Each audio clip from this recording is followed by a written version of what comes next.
How to install a pipe seal. Cut off top of the pipe seal to the desired pipe size and ensure a snug fit to the pipe seal.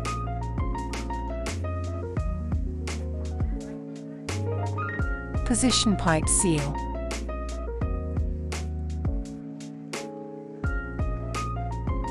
And mark the rubber approximately 1 centimeter out from the edge of the pipe seal. Thinly apply primer to the rubber with a scrubber pad and allow to dry. Reposition pipe seal and carefully remove the release paper, then mate the two surfaces together.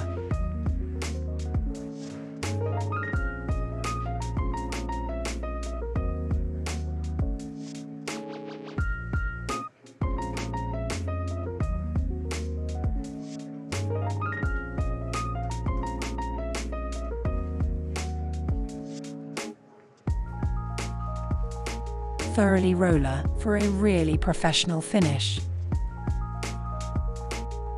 Install the supplied Jubilee clip to seal the top of the pipe seal.